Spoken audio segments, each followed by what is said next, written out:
Assalamualaikum warahmatullahi wabarakatuh. Nama saya Ade Sutisna dengan NIM 3411911042. Di sini saya akan mempresentasikan tugas mata kuliah kecerdasan buatan. Sejarah Artificial Intelligence. Istilah kecerdasan buatan pertama kali dikemukakan pada tahun 1956 di konferensi Dartmouth. Sejak saat itu, kecerdasan buatan terus dikembangkan sebab berbagai penelitian mengenai teori-teori dan prinsip-prinsipnya juga terus berkembang. Meskipun istilah kecerdasan buatan baru muncul tahun 1956, tetapi teori-teori yang mengarah ke kecerdasan buatan sudah muncul sejak tahun 1941. Ada juga yang menyebutkan bahwa kecerdasan buatan pertama kali diciptakan pada tahun 1956 dan hingga saat ini penggunanya semakin populer, ditinjau dari segi peningkatan daya dan penyimpanan komputasinya. Untuk tahap riset, awal proyek AI terjadi sekitar tahun 1950-an dengan tujuan mengeksplorasi topik penyelesaian masalah dan metode simbolik. Pada tahun pertama, awal perkembangan Artificial Intelligence 1952 sampai 1969. Pada tahun-tahun pertama perkembangannya, kecerdasan buatan mengalami banyak kesuksesan. Diawali dengan kesuksesan Noel dan Simon dengan sebuah program yang disebut General Problem Solver. Program ini dirancang untuk memulai penyelesaian masalah secara manusiawi. Pada tahun 1958, McCarthy di MIT Artificial Intelligence Lab Memo nomor 1 mendefinisikan bahwa pemrograman tingkat tinggi yaitu LISP yang sekarang mendominasi pembuatan program-program kecerdasan buatan. Kehadiran kecerdasan buatan 1943 sampai 1955. Pekerjaan pertama yang sekarang secara umum dikenal sebagai AI dilakukan oleh Warren McCulloch dan Walter Pitts 1943. Mereka mengacu pada 3 sumber diantaranya pengetahuan tentang fisiologi dasar, fungsi neuron di otak, analisis formal logika proposisional, dan teori komputasi Turing.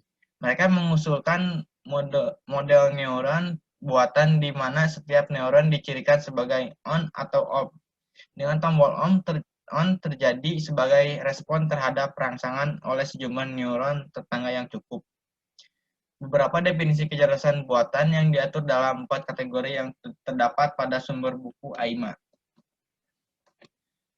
Thinking Humanly, the Cognitive Modeling Approach. Dikemukakan oleh Alan Turing 1950, dirancang untuk memberikan hasil yang memuaskan. Definisi operational intelligence, sebuah komputer lulus tes jika integrator manusia. Setelahnya mengajukan beberapa pertanyaan tertulis. Tidak tahu apakah tanggapan tertulis datang dari seseorang atau dari komputer. Tes Turing sengaja menghindari interaksi fisik langsung antara integrator dan komputer, karena simulasi fisik seseorang tidak diperlukan untuk kecerdasan.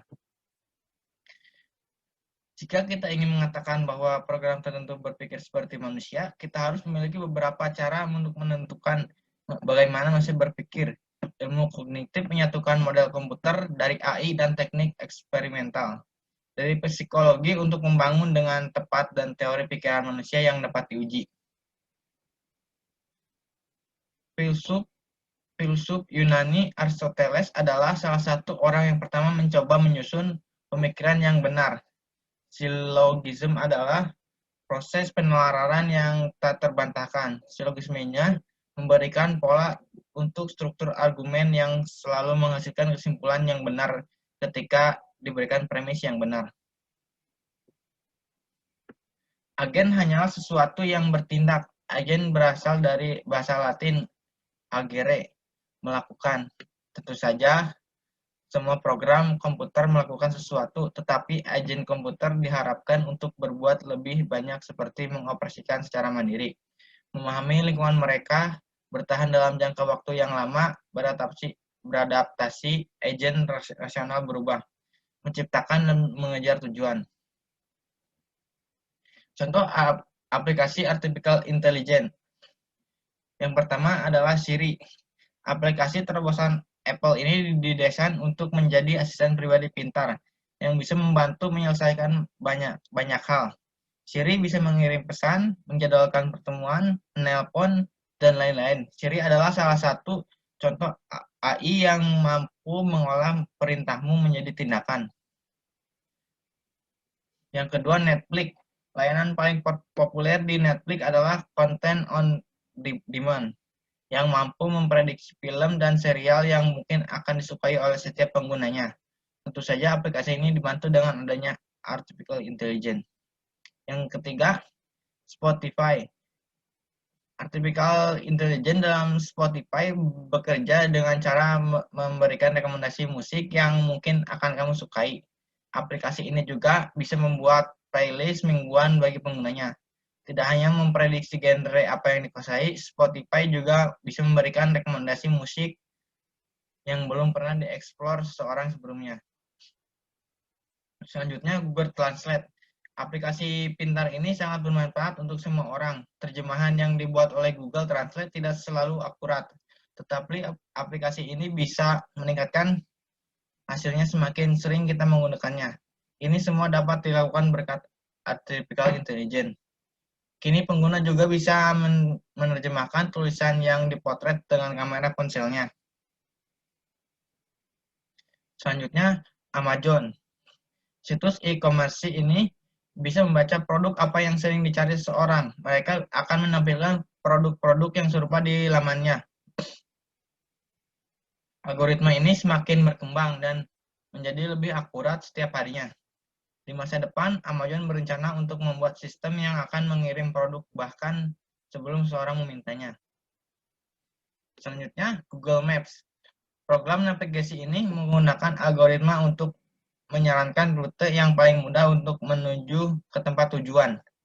AI yang dimiliki oleh Google Maps menyimpan data yang sangat besar untuk bisa menampung seluruh peta dan rute yang ada di dunia ini. Selanjutnya, Gmail. Layanan Google ini menggunakan mesin pembelajaran untuk menghentikan email yang tidak seseorang yang diinginkan. Sistem tersebut akan menganalisis dan mempelajari contoh email yang tidak seseorang inginkan dan memasukkannya ke spam. Ini bisa melindungi penggunanya dari malware dan email mencurigakan.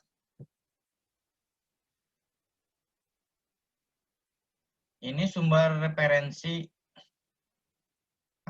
Ini sumber referensinya. Cukup sekian presentasi tugas kecerdasan buatan. Mohon maaf apabila ada kekurangan kata, kesalahan pengucapan. Sekian dan terima kasih. Wassalamualaikum warahmatullahi wabarakatuh.